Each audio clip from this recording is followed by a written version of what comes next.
Boa noite a todas, boa noite a todos, boa noite aos comunitários da região da Serra do Mar, de Morretes, da APA de Guaratuba e do entorno aqui de Matinhos. E boa noite aos estudantes, às estudantas, professores, colegas de mesa. É uma satisfação enorme estar aqui nessa mesa, até porque eu estou compartilhando ela com um grande amigo que fazia anos que eu não via e eu não associei que era ele que estaria aqui. E foi uma grande surpresa. Nós estivemos juntos nas lutas do Código Florestal, tanto no Rio de Janeiro, na Rio+20, quanto nas mobilizações, porque a gente está embaixo do guarda-chuva da Teresa Urban, tanto eu quanto o Rafa, e a gente se reencontra depois de muitos anos. Então, muito legal, já fico muito feliz por estar participando e pelo convite que me foi feito, porque não tinha essa dimensão. E também compartilhar a mesa com o Eduardo, que é meu colega há 17 anos aqui na casa, com quem a gente, inicialmente, nos primórdios, a gente divergia em muitos pontos de vista, e hoje a gente é convergente total, que é também o que a área socioambiental, é capaz de fazer, quando a gente assume que a gente está numa causa que é mais ampla, Então, eu não preparei uma apresentação, estava em aula até agora há pouco, e eu queria, na verdade, fazer várias provocações aqui e mostrar o meu contentamento, porque fazia muito tempo que a comunidade estudantil não se mobilizava em torno de uma causa. E mais do que isso, fazia muito tempo que a comunidade da universidade aqui em Matinhos não se mobilizava junto com as comunidades. Então isso foi muito presente na nossa história desde que a gente veio para cá. Então nós estamos aqui, por exemplo, eu e Edu, nós estamos aqui desde 2006. Quando a gente chegou aqui, começaram-se as discussões do Porto de Pontal do Paraná. E a gente se meteu nessas grandes lutas e, bem, até hoje não temos um porto em Pontal. E vou lembrar um pouquinho antes disso, as lutas que a própria Teresa Urban encampou. Ela era uma aglutinadora, ela era uma pessoa que juntava. Eu e o Rafa, a gente se conheceu pela Teresa, a gente conheceu outras pessoas pela Teresa. Então ela aglutinava um monte de gente embaixo de um guarda-chuva e a gente ia brigar por alguma coisa que era super importante. Então, graças a Teresa Urban, gente, nós não estamos respirando carvão queimado aqui em Matinhos, porque a Teresa impediu, junto com vários jovens como vocês e pessoas das comunidades de Pontal do Paraná, que hoje estivesse em pleno funcionamento a REPAR, uma termoelétrica a carvão que tentou se construir em Pontal do Sul muitos e muitos anos atrás. E assim, várias histórias, Se a gente começar a falar aqui, vem várias. Estrada do Colono, Fechou a Estrada do Colono, que era um crime ambiental no Parque Nacional do Iguaçu, que servia apenas para o comércio de drogas, de armas, de munições e de coisas ilícitas, lá naquela região sudoeste do Paraná. Então foi uma luta enorme. Vou lembrar também de Baixo Iguaçu, que foram necessárias várias audiências públicas dos comunitários. A gente tem aqui no estado do Paraná uma força imensa dos movimentos sociais. Vou lembrar para vocês que do estado do Paraná surge o movimento dos trabalhadores rurais sem terra. É do estado do Paraná que surge com força o movimento dos atingidos por barragens. Então esse estado não é resignado. A gente está à frente de várias lutas e essas lutas elas precisam encontrar eco. Então é extremamente importante que a gente esteja reunido aqui hoje, todos nós, junto com esse pessoal, esse povo todo que vem daqui da região e que está muito incomodado com o que está acontecendo. Então esse é um primeiro ponto. Um segundo ponto que eu quero também trazer uma certa reflexão sobre o que está em jogo hoje nessa ideia da política ambiental brasileira e principalmente do que aconteceu nessa última semana no Congresso Nacional. Então, nós tivemos uma vitória muito legal sobre a Lei da Mata Atlântica, porque o Senado impugnou as medidas de mudança que estavam sendo promovidas por esse Congresso parasita. E então impugnou, nós ganhamos, né? Uma luta aí, né? Que felicidade. Então botamos jabuti de volta lá na Amazônia para dormir, né? O lugar de jabuti é lá na Amazônia, não na Lei da Mata Atlântica. E aí, na sequência, a matéria volta para o Congresso. E aí volta com muita força. E, então, estão acontecendo coisas que não se veem nunca se viu, na verdade. Nunca se ignora uma decisão do Senado e ela volta para a Câmara dos Deputados. Então está tendo uma coisa estranha acontecendo, né? Só que assim, o que eu considero é que toda ação tem que ter uma reação. E ontem foi a prova disso. Portanto, juventude, né? Não vamos nos abalar com o que aconteceu ontem. Por quê? Porque tem muita água para passar debaixo da ponte. Tá? Então, ontem o que aconteceu? Uma série de mudanças atingiram o Congresso Nacional em cima da nossa base da gestão ambiental brasileira. Vários ataques em várias legislações. Rapidamente, Código Florestal, com a mudança do CAR, né? Que mudanças são essas, gente? É a mudança na execução das políticas públicas. É uma mudança que o legislativo está interferindo em como que o executivo executa a obrigação do Estado, né? Que é executar as políticas públicas, no caso dessas em particular ambientais. Então, houve uma mudança na estrutura do CAR. O que é CAR? Cadastro Ambiental Rural, que é uma obrigação que o Código Florestal de 2012 impõe para os proprietários rurais. Houve mudança na Política Nacional de Gestão de Resíduos, tá? Que sai do Ministério do Meio Ambiente e vai para o Ministério das Cidades. Houve mudança na Política Nacional de Recursos Hídricos, na Agência Nacional de Águas, que também sai do Ministério do Meio Ambiente e vai para o Ministério do Desenvolvimento. Houve mudanças em vários detalhes, gente. Houve uma mudança extremamente importante que a gente precisa discutir e se mobilizar. Houve a mudança da saída da demarcação de terras indígenas, que é um grande acontecimento da campanha do presidente Lula, que cria o Ministério dos Povos Indígenas, qual ministério não pode demarcar terras indígenas.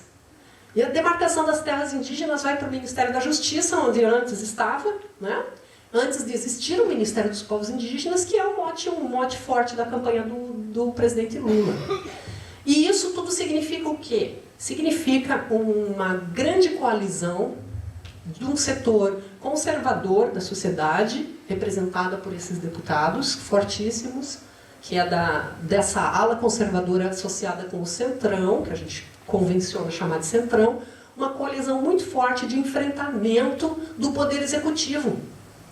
E um enfrentamento a dois ministérios, gente, que, na minha opinião, como estudiosa da ciência ambiental e como uma pessoa que está à frente desses debates socioambientais, são os ministérios mais importantes do governo federal, que é o Ministério do Meio Ambiente. Por quê? Porque simplesmente a questão ambiental mundial é a maior prioridade que este planeta tem para ser debatida em qualquer espaço, em qualquer lugar, em qualquer escola, em qualquer instância. Tá? Então, por uma questão de urgência de sobrevivência nossa no planeta. Então, essa é a questão mais importante da atualidade. Associado à questão dos povos indígenas. E por quê que esses dois ministérios são os mais importantes, no meu ponto de vista, e no de muitas outras pessoas? Porque os povos indígenas, eles têm muito a nos ensinar sobre uma palavrinha mágica que eles operam desde que eles existem, chamada sustentabilidade.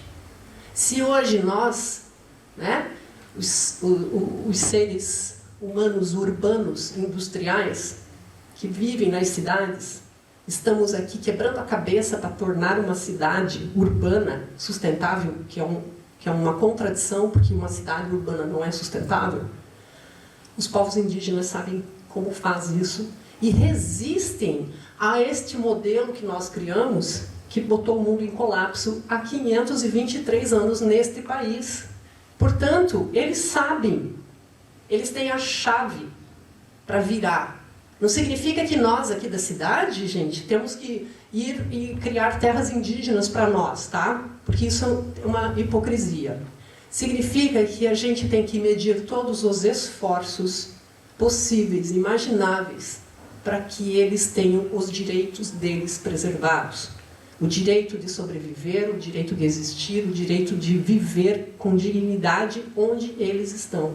O direito de falar a língua deles, o direito de ter os modos de vida deles, os costumes deles e toda a cosmovisão, o modo de conhecimento que eles operam há milênios.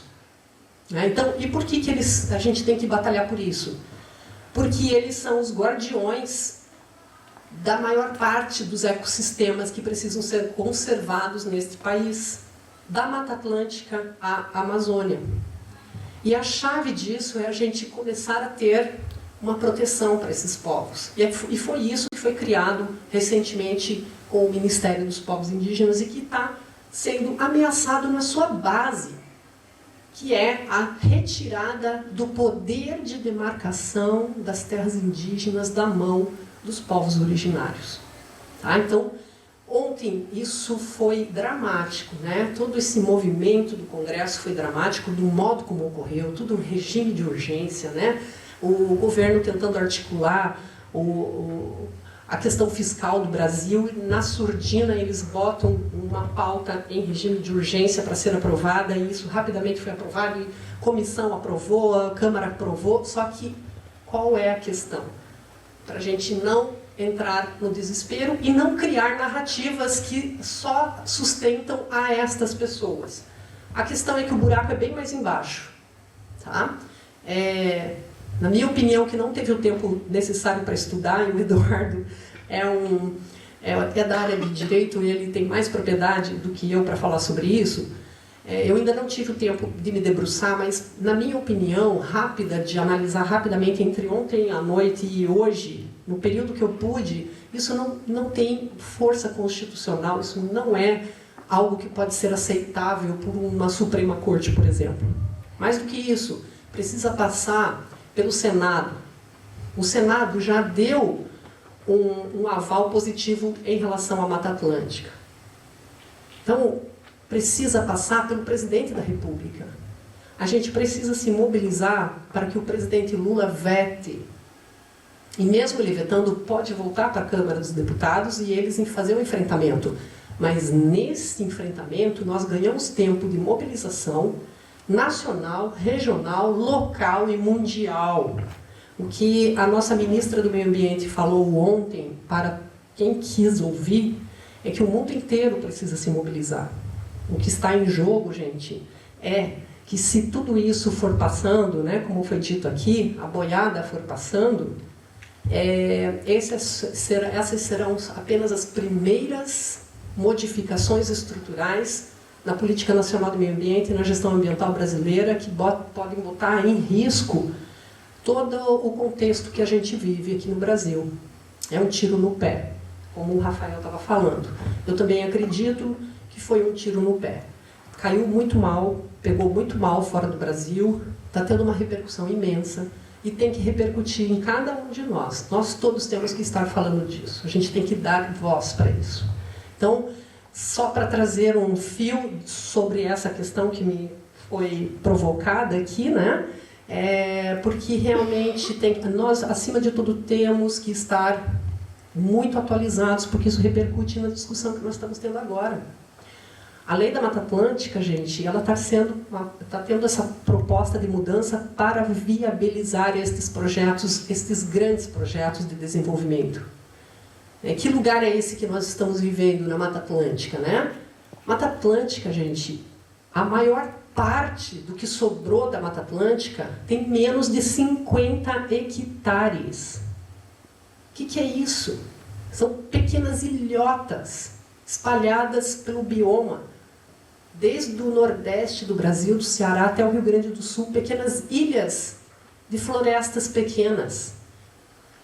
E este crivo, mais de 86% da Mata Atlântica são pequenas ilhas de 50 hectares, até 50 hectares, até 50 hectares.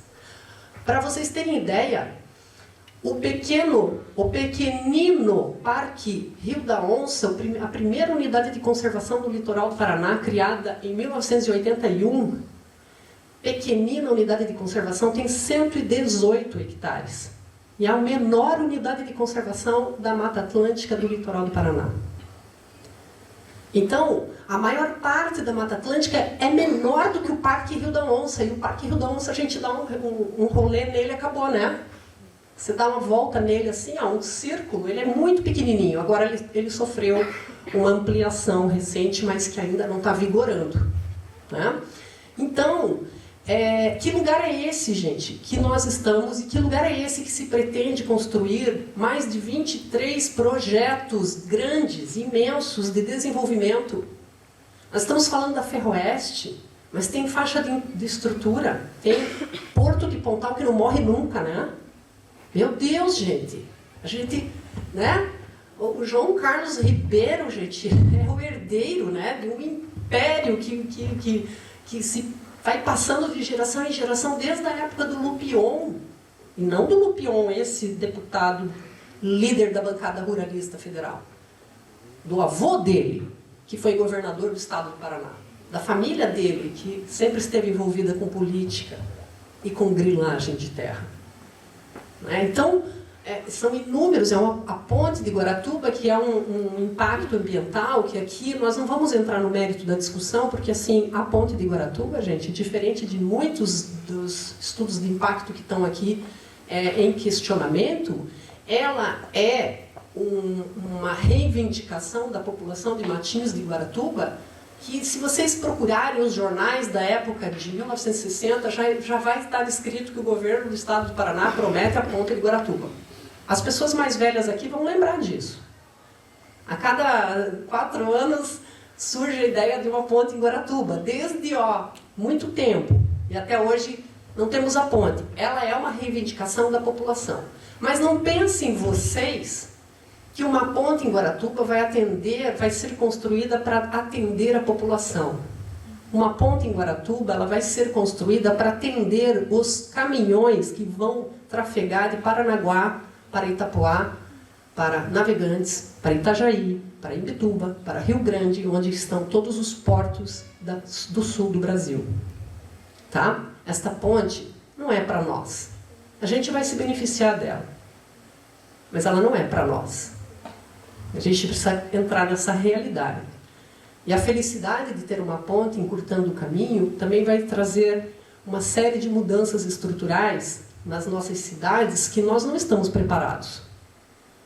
A especulação imobiliária que rola no litoral do Paraná, em Guaratuba, em Matinhos, vai acabar com essa Mata Atlântica costeira de planície que nós temos só por especulação. Por crescimento da especulação e venda de terrenos para construção, para portos secos, para estrutura de depósito de containers, tudo isso. É a visão que não aparece nos estudos de impacto. Assim como não aparece nos estudos de impacto o que uma ferrovia é capaz de fazer. Pois então eu vou contar para vocês que em 1885 teve um grande protesto em Curitiba. 1885. Este protesto foi contra a ferrovia Paranaguá-Curitiba, porque não é Curitiba-Paranaguá, viu, gente? Paranaguá-Curitiba. Quilômetro zero é em Paranaguá. Paranaguá era bem mais importante do que Curitiba nessa época. Aliás, Curitiba não era nada, né? Naquela época. Teve um protesto contra a ferrovia. A gente tem uma tendência romântica de imaginar que uma ferrovia é a grande bênção dos transportes. Pois saibam vocês que foi graças à ferrovia Paranaguá-Curitiba e todas as suas conexões no Planalto, suas conexões nos planaltos catarinense, nos planaltos do alto de cima da Serra do Rio Grande do Sul, que destruíram toda a mata atlântica do interior do Paraná e de Santa Catarina. A destruição das florestas foi viabilizada pelas ferrovias. Essa é a história não romântica da ferrovia. E olha, gente, que eu sou filha e neta de ferroviários de pai e mãe. Eu tenho um trenzinho em casa, né, de nostalgia da época que meu pai era ferroviário, meus irmãos eram ferroviários, meu tio era maquinista de trem, meu pai era mecânico de trem, meu irmão era eletricista de trem, meu avô era manobrista de trem. Eu podia ser a grande defensora de uma ferrovia, mas eu resolvi estudar um pouco da história ambiental do Paraná, e eu não sei se o Antônio Serbena está aí. O Antônio Serbena é um dos grandes entendedores da história ambiental do estado do Paraná e da relação que a ferrovia Paranaguá-Curitiba tem com a devastação das florestas com araucária.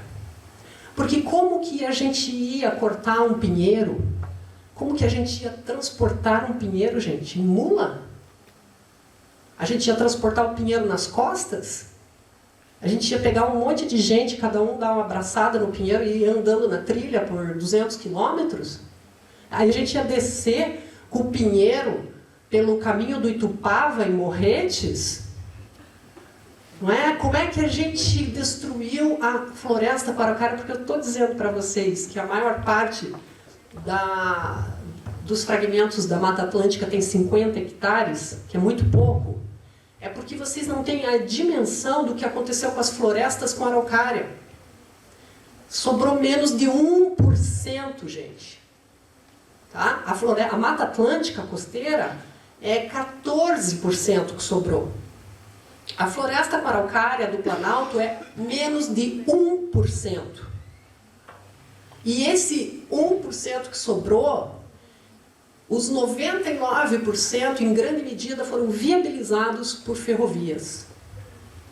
Então, uma nova ferrovia aqui para atender os interesses, mais uma vez, do capital internacional, do comércio de commodities, da importação de bens de consumo inúteis que a gente usa, e a exportação de soja, que além de tudo é um anti-alimento, é um alimento tóxico, de milho transgênico, porque o que mais nós exportamos aqui no estado do Paraná, que é um grande exportador e sempre foi, é soja, milho e farelo de milho.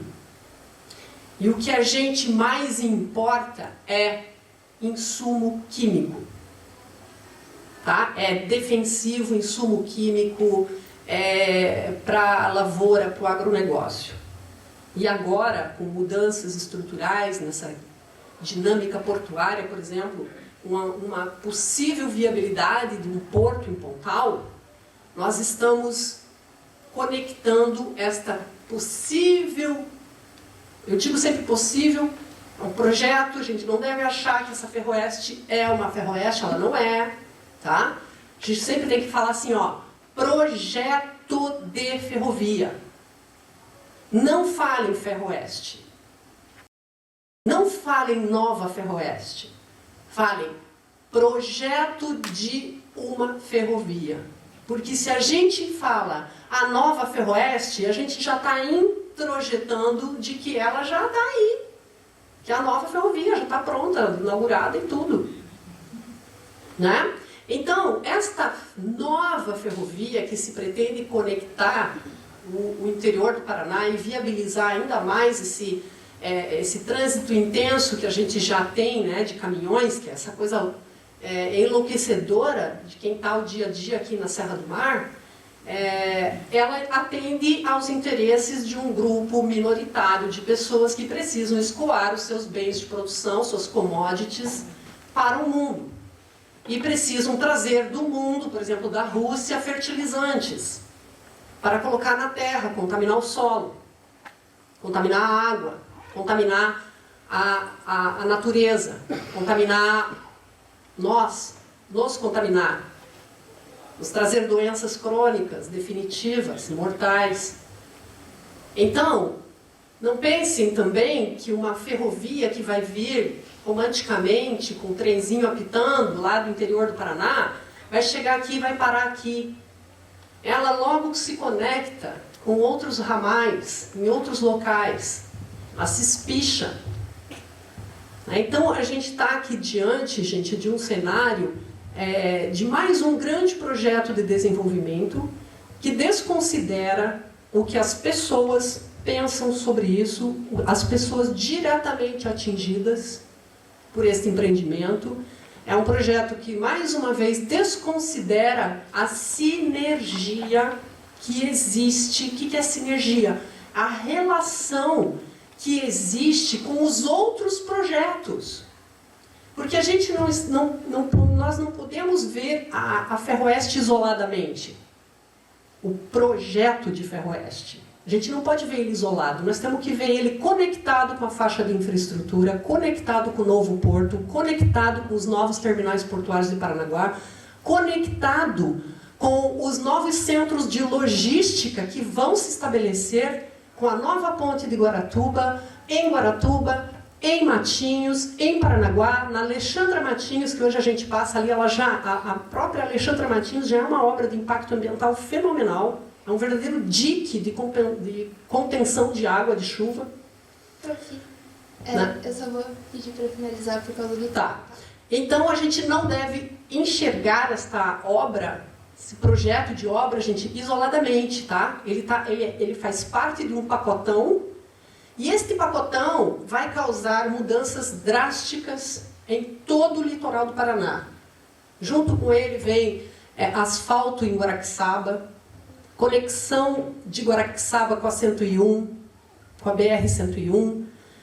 E o que a gente quer? Né? O que nós queremos aqui no litoral do Paraná? A gente quer acabar com os ecossistemas que estão mantendo a estrutura básica da vida para nós aqui. Então, todos os serviços ecossistêmicos do litoral do Paraná estão em risco pelo fato desses 23 projetos de desenvolvimento coexistirem nesta mentalidade neoliberal que está posta, que não considera as pessoas, que não considera a natureza e que não considera que agora é o momento de decrescimento econômico, que agora é o momento de buscar alternativas para o desenvolvimento, e o litoral do Paraná é uma terra fabulosa em alternativas para o desenvolvimento. Isso seria um outro tema para a gente ter outra palestra. Agradeço a oportunidade de conversar com vocês e de colocar essas pulguinhas atrás da orelha. E seguimos aqui com a fala dos nossos colegas. Obrigada.